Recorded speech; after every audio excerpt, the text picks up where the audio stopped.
3 siècles après la chute de l'Empire romain, la majeure partie de l'Europe occidentale est divisée en petits royaumes fréquemment en guerre les uns contre les autres.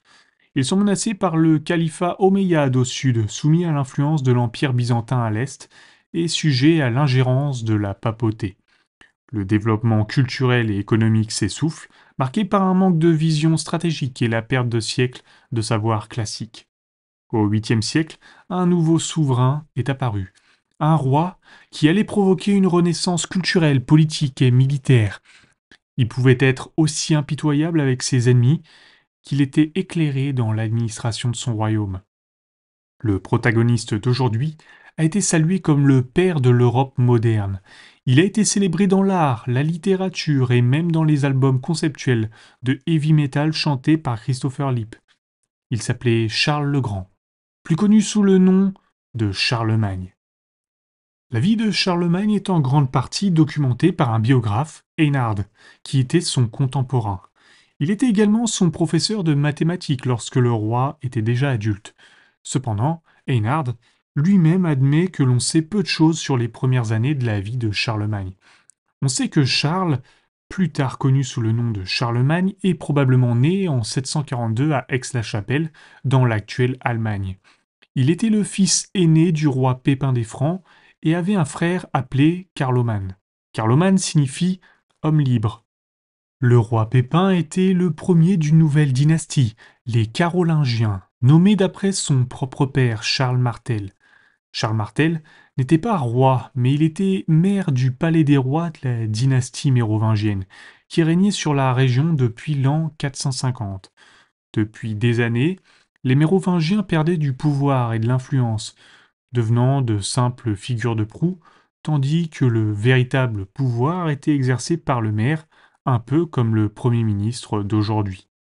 Pépin veut remplacer le dernier des Mérovingiens, Childéric III, en tant que monarque et seul souverain. Il a besoin de légitimité, et à l'époque, le meilleur pourvoyeur de légitimité est le pape. Il adresse une lettre au pape Zacharie, à Rome, lui demandant est-il juste qu'un souverain impuissant continue à porter le titre de roi? Zacharie accepte immédiatement. Il avait besoin d'un champion puissant, car l'Église de Rome était doublement menacée. Sur le plan politique, le royaume lombard d'Italie est de plus en plus hostile au pouvoir séculier du pape. Sur le plan idéologique, l'Empire byzantin veut interdire les représentations du Christ et dans toutes les églises d'Europe occidentale considérées comme de l'idolâtrie. Pépin est couronné roi des Francs en 751 et désigne ses deux fils comme successeurs. Il vainquit les Lombards et fit don d'une grande partie de leurs terres à Zacharie. En retour, le pape remercia Pépin en l'escroquant gracieusement et totalement. Pour expliquer, Zacharie a produit un document connu sous le nom de Donation de Constantin, rédigé par l'empereur romain lui-même, qui stipulait que tous les monarques chrétiens abandonnaient volontairement leur pouvoir à la papauté et que le pape le leur rendait.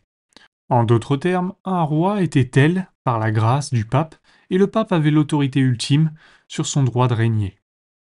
Pépin l'accepte, mais ce qu'il ignore, étant peu instruit et analphabète, c'est que ce document est un faux, un instrument par lequel la papauté cherche à contrôler les royaumes chrétiens.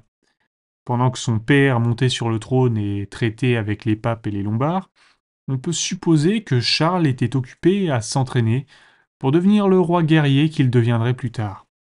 On ne relatera que 2 épisodes spécifiques de sa jeunesse. À 2 reprises, à l'âge de 6 ans puis à l'âge de 15 ans, il prête serment d'allégeance à la papauté et à la chrétienté. Charles utilisera son épée pour protéger et étendre la chrétienté, un serment qui déterminera nombre de ses décisions militaires. En 768, Pépin meurt et le royaume franc est partagé entre ses deux fils. À cette époque, le royaume comprend la majeure partie de la France actuelle, la Belgique et certains territoires d'Allemagne de l'Ouest. Charles et Carloman ne s'entendent pas très bien en raison de leurs personnalités radicalement différentes. Charles a toujours privilégié l'action directe, tandis que son frère était moins impulsif. Le premier grand désaccord survint lorsque la province d'Aquitaine, dans le sud-ouest de la France, se révolte en 769. Carloman est opposé à toute intervention militaire, tandis que Charles ne peut attendre pour marcher contre les rebelles. Ce qu'il fait, les battant rapidement et annexant au passage une nouvelle province, la Gascogne. L'année suivante, en 770, Charles a 28 ans et pense qu'il est temps de se marier. Il s'agit d'un choix politique, celui d'une princesse lombarde, fille du roi Desiderius. Le mariage fut si malheureux et si éphémère qu'on ne connaît même pas le nom de la jeune fille. En fait, Charles la répudia la même année pour épouser une adolescente souabe, Hildegarde. Desiderius est furieux. Il s'adresse à Carloman et il lui propose une alliance pour renverser ce playboy qu'est Charles. Une guerre civile se profile alors à l'horizon. Mais, comme par hasard, Carloman meurt en 771, apparemment de mort naturelle. Le royaume franc est désormais uni sous le règne de Charles. Venons-en maintenant à la guerre du trône. Pendant la majeure partie de son règne, de 56 ans, Charles est occupé à mener des campagnes militaires, à écraser des rébellions, à sécuriser les frontières et à étendre ses possessions. Selon l'historien C.W. Hollister, ces campagnes ne sont pas le fruit d'une vision claire. Charles menait ses armées dans des campagnes annuelles comme une évidence. Ce n'est que progressivement qu'il a développé une notion de mission chrétienne et un programme d'unification et d'expansion systématique de l'Occident chrétien. C'est pourquoi on examinera tout d'abord les guerres contre les Saxons, qu'il a menées de 772 à 804. La Saxe correspond aujourd'hui à une vaste région du nord de l'Allemagne, limitrophe des Pays-Bas et du Danemark. Le peuple saxon est divisé en plusieurs tribus, était en bons termes avec les Francs, qui utilisaient leur territoire comme route commerciale avec les Danois, mais les choses changent en 772 lorsqu'un groupe de Saxons attaque et brûle une église dans la ville franque de Deventer. On ne sait pas pourquoi, mais c'était le prétexte idéal pour Charles d'envahir le pays.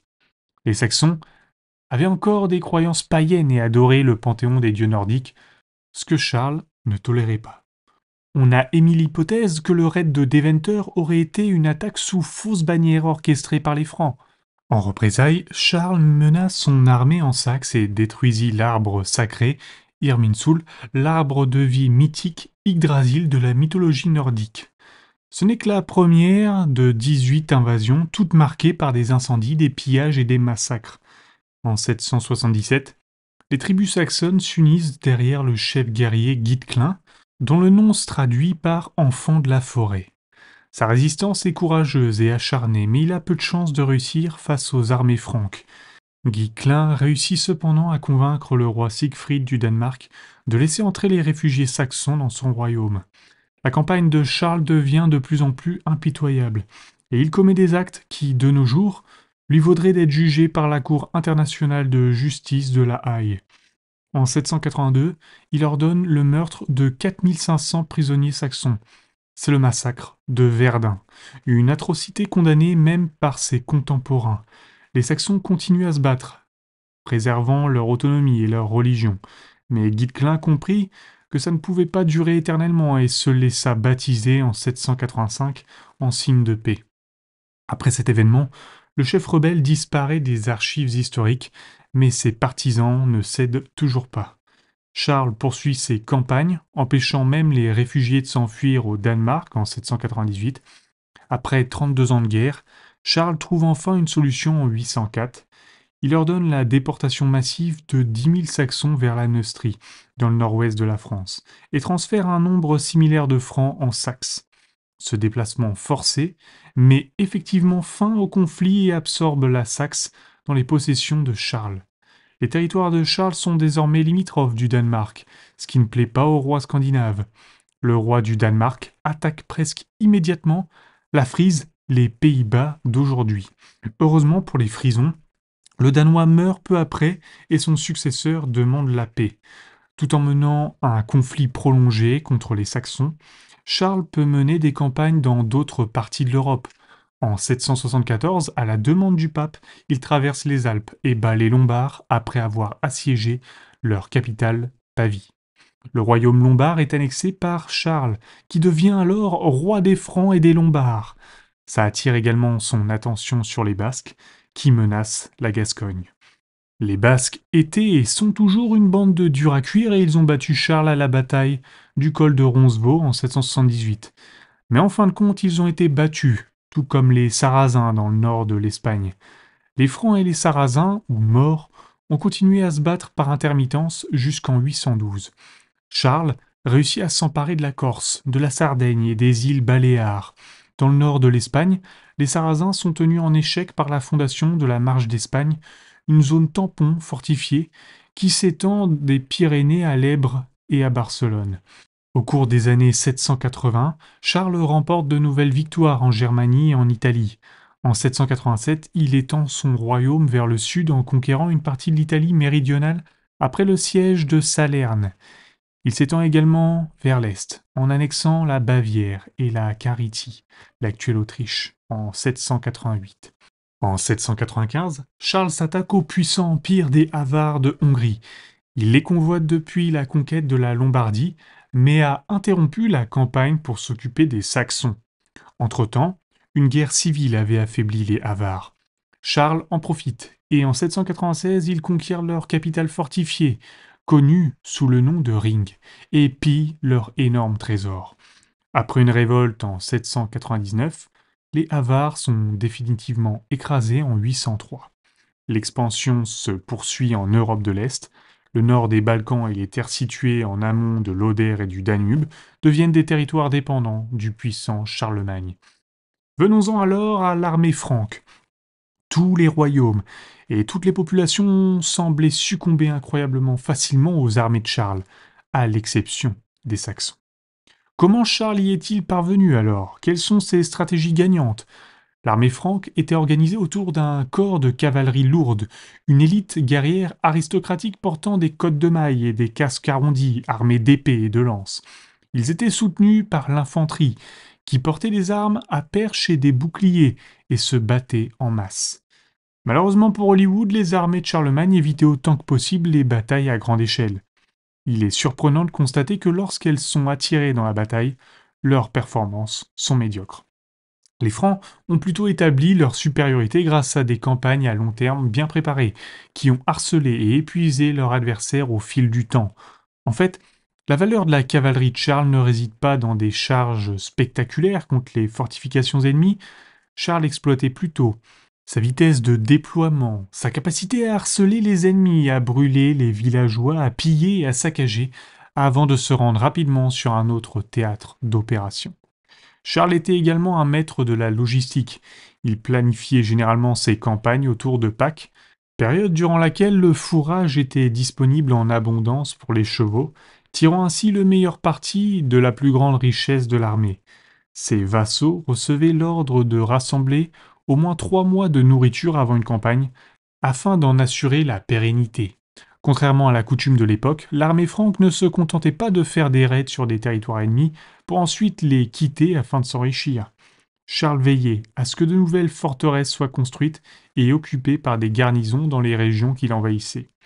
Un autre atout dont disposait Charles était la taille de son armée, qui comptait environ 35 000 hommes.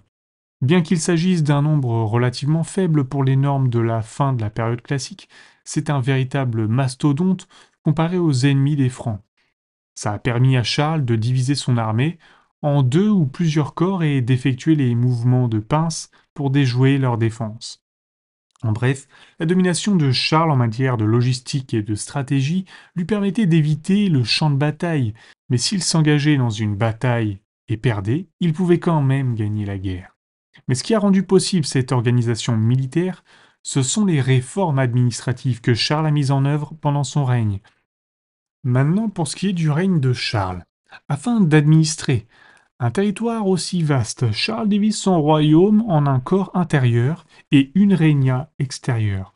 Le corps intérieur comprend les provinces d'Austrasie, de Neustrie et de Bourgogne, supervisées directement par lui et par un système d'émissaires. La régna extérieure était divisée en comtés, chacun dirigé par un comte ou un comte de confiance. À leur tour, ces comtes et comtes de confiance présidaient un certain nombre de vassaux dont chacun était censé s'entraîner et s'équiper pour la guerre de cavalerie. Les comtes pouvaient également compter sur 7 scabini chacun, des experts en droit qui assuraient l'unité de l'administration de la justice.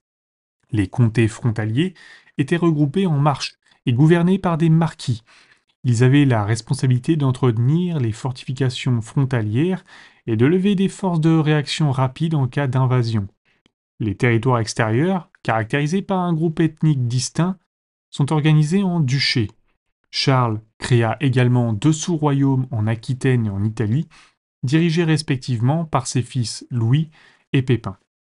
Tous les souverains locaux sont convoqués à une assemblée annuelle, le Champ de Mars, au cours de laquelle ils discutent des questions politiques, judiciaires, militaires et religieuses.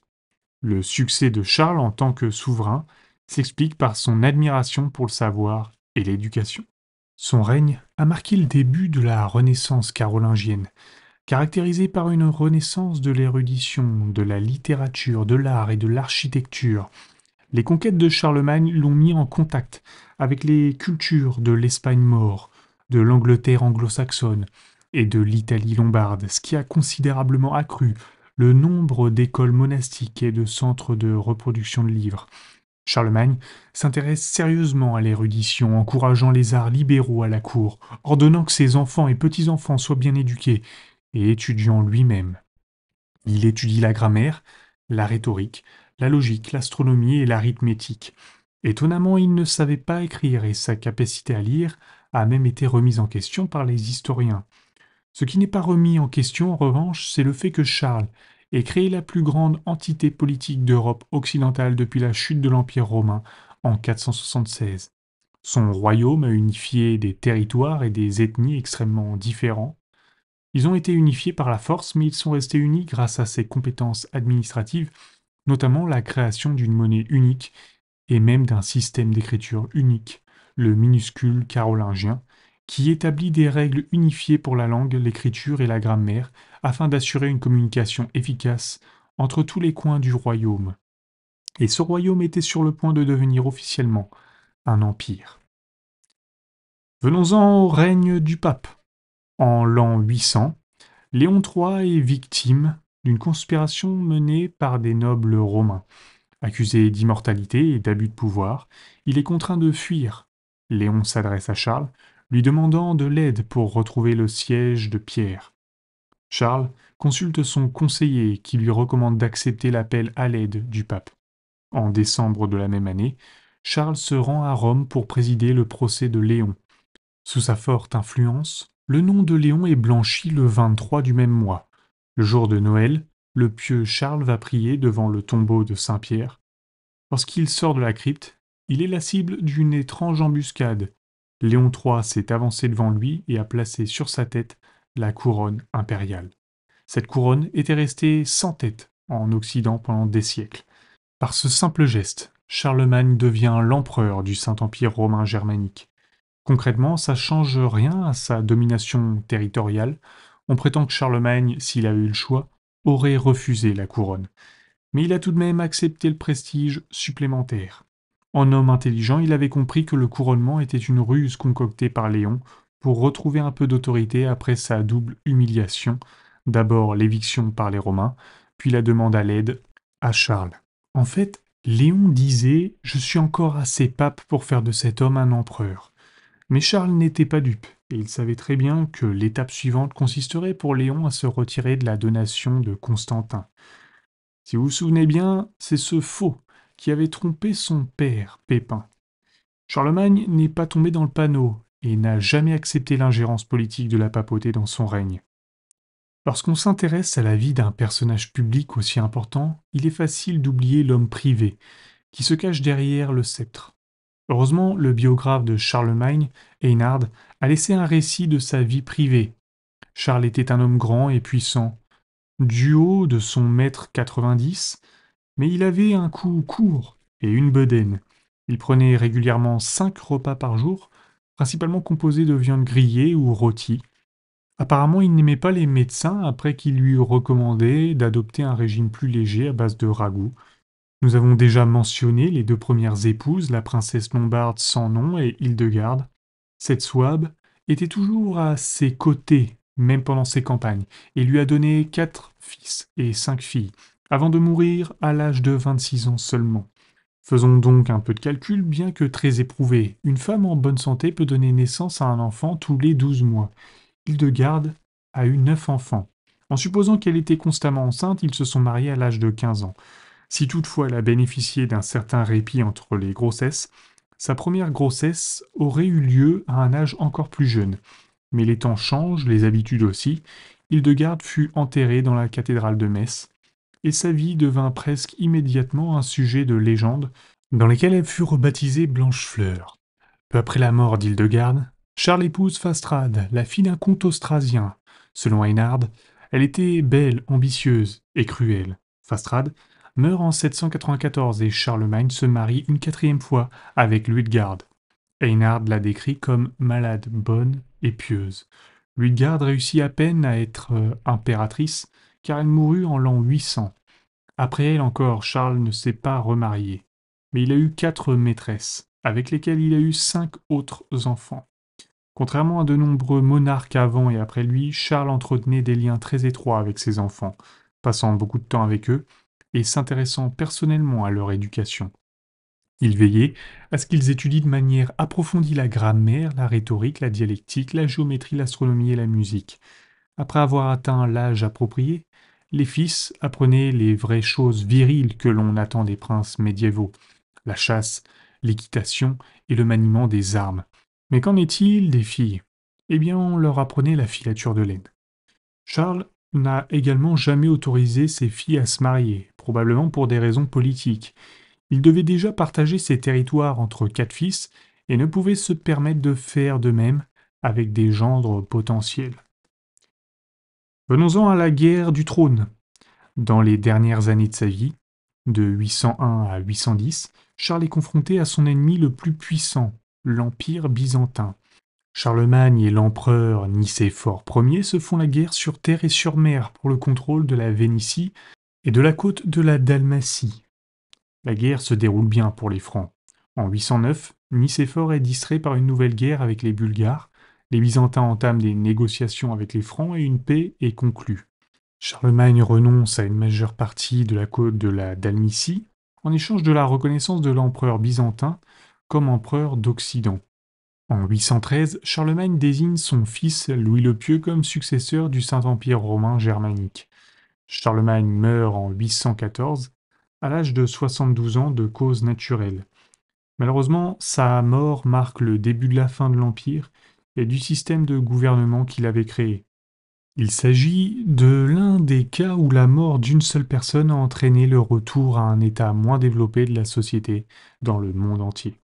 Charlemagne avait créé une infrastructure solide pour assurer, au moins en théorie, la survie de l'Empire, mais il avait semé les graines du déclin par sa conduite dans les guerres de Saxe. Outre une série d'atrocités, la conduite de Charles avait mis en colère les rois scandinaves et éliminé la zone tampon de la Saxe. Les Danois ont attendu la mort de Charles pour lancer leur raid viking sur la France, que Louis le Pieux n'a pas été en mesure de contrer efficacement.